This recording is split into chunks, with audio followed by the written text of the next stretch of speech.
Ohio gozaimasu shredheads. Today I wanted to do an update as well as a Q&A. Why there hasn't been as many videos, and that's because I'm minimizing all of my stuff, and it takes a lot of time because I'm planning on moving to Asia within a year or two, either to Thailand or Japan, depending. The rules are constantly changing, so I'm gonna try my best to get over there, and I'm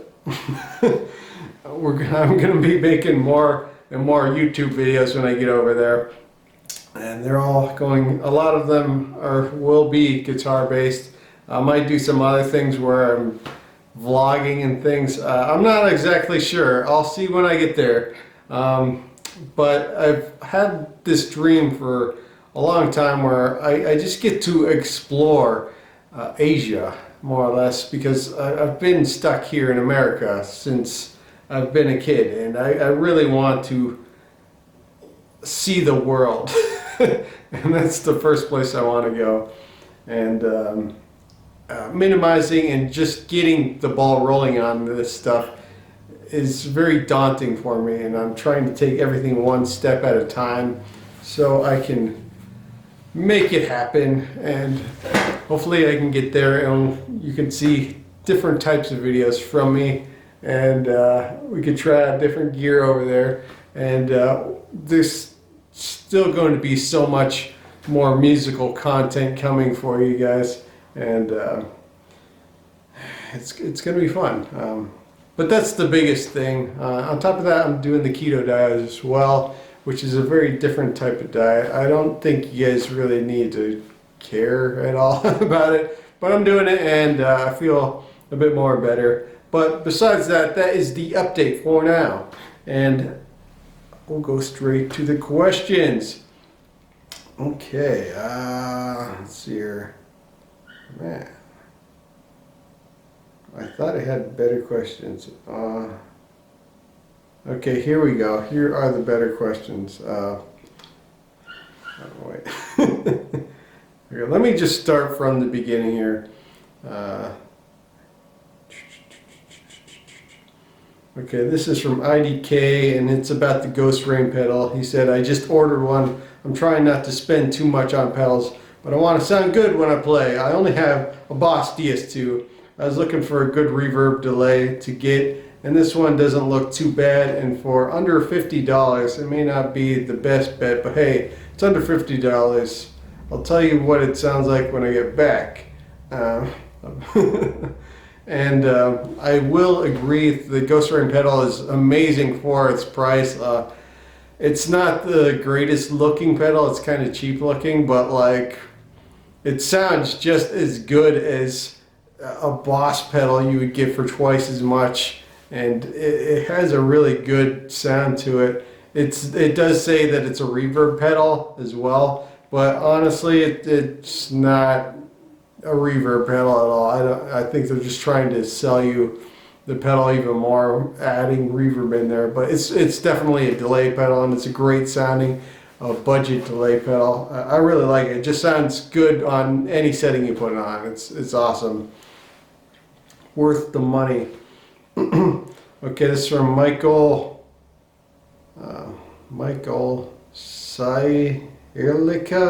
Sierlica. I hope I pronounced your name right. Sierlica. I'm not exactly sure how to pronounce your name. Anyway, this is on the MXR 11 band EQ video. By the way, new phone, Samsung, yes. Instead of the LG. Okay, this is, he said, I tried dozens of vanilla boosts and overdrives, but so far nothing beats good old MXR 10 band EQ, hell of a pedal. And I will agree, the MXR is the Swiss Army knife of pedals. You can use it for everything. Anything that has frequencies and sounds on it, you can get any type of sound you want on it. You want a boost, go for it. You want an overdrive, go for it. You want specific small frequencies, go for it. Like, it is every overdrive pedal possible in one pedal, or you could even put it through the effects loop of any amp and have any amp type of sound you want with it. It's really just about tweaking the frequencies, and it is so good. Okay, let's see here. Still looking for the question, still looking. Okay, this is from Madeline B. On my Polyphia, trying to learn Polyphia's Goose in an Hour. She said, I've been looking for a video like this of someone learning just to help me understand the process, if that makes sense. I've been learning the intro for a few days now and finally got it down. Great content, man. Thank you so much. That video was fun to make because it's so... Polyphia is so alien to me. Like, I like their sound, but I just do not understand them that much. I feel like ever since I started doing that video and listening to Polyphia, I'm kind of getting their whole type of vibe. And even when I'm improvising, I'm coming up with more type of Polyphia things where it's kind of off-sounding and weird. But that video really helped me personally figure things out a bit more. They do a lot of finger picking while they hold a pick, and that's strange to me. I've been still practicing that riff for like a month or two now, and I'm getting a lot faster at it, but I wouldn't say it's perfect yet. But I'm just gonna keep working on it every single day. I do 5 minutes a day on it. And eventually I'll get there and you'll see that riff into the demos more. But I think Polyphia is great because it's just like a fresh breath of air in the guitar community. Because guitar has been kind of stagnant since maybe Dragon Force. Dragon Force is awesome too when they came out, but I think Polyphia is the next wave of guitar. And it's really helped a lot of the new generation get into guitar, and they have a great sound and they're just fun to listen to.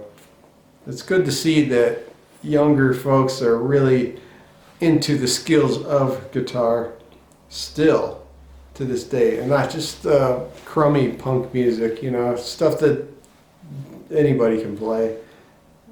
Which, you know, it has its point, it has its charm, but I like skilled music where it takes a lot of skill and a lot of years of effort to craft.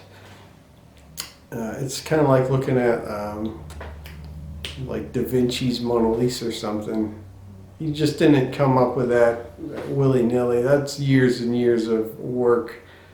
Okay, this is from Tim Russell on the Marshall MG10 video. Have tons of practice amps, but always seem to gravitate back to the little MG10. There's just something about it that has that little bit of unique sound that the others seem to be missing. It's like a bad relationship, and that you know you should walk away and you find somebody better, but you just can't resist the good over the bad. Love the little Marsh. Yeah, I agree. The Marshall MG10, it is very, like, it has its own charm to it. It has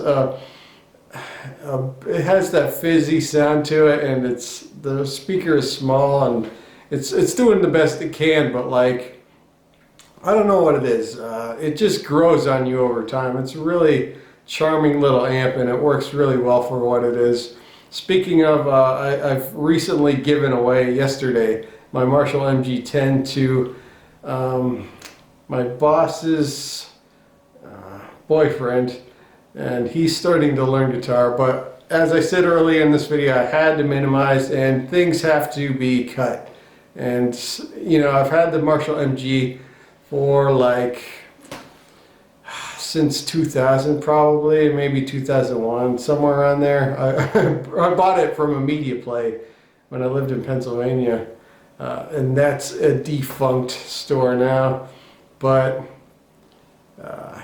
you know, things come and things go, and I wish the Marshall MG10 the best, and who knows, maybe I'll be reunited with another Marshall MG10, I don't know, but we'll see what happens in the future. Things come and things go. Right now I'm enjoying the Orange 12. The Orange, as my practice amp, and it's going really well. Okay. This is from Connor Drysdale, and this is on the Dimebag Darrell distortion pedal video, and he said, are you able to get a decent Obituary Slowly We Rot era tone out of that? And I listened to that song, and honestly it sounds very, very, very similar to the Dimebag distortion pedal. It's very like sludgy and gross sounding, and I think you will get that sound out of it. I will say I've only listened to it for maybe like 10-15 seconds, but it's the characteristic is there, so I think you would be very happy with it. Although I will say it's not my cup of tea distortion wise. I still like it because I got it from Old England, one of my biggest YouTube heroes, and yeah. I think you'll like it. Anyway, what was I doing? Okay,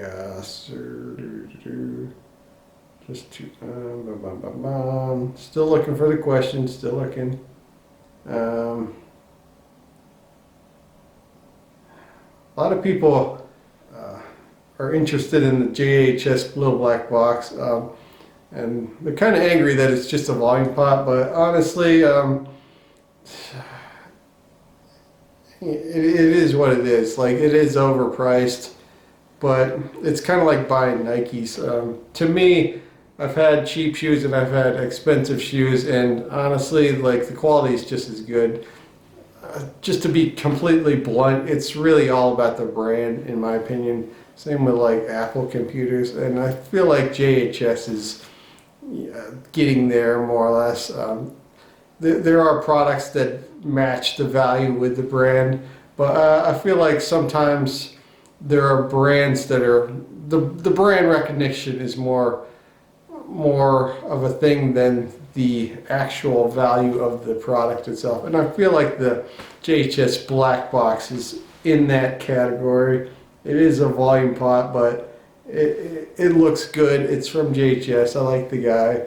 I like the pedals, and it works really well. It's passive as well. I was using a volume pot. I was using a volume pedal through the amp to crank it, but you have to use a battery for it. But the JHS is like passive, so it works really well. And if you want a cheaper version of the JHS black box without the branding and all that crap, go on eBay, and they've been selling those master volumes for years for your effects loop. And so if you don't like the brand, or you don't like paying the price for the brand, go buy one of those. They're just as good. Nobody's really going to see it except for you if you don't. Okay, let's see here. Sounds great. Black box, black box, black box.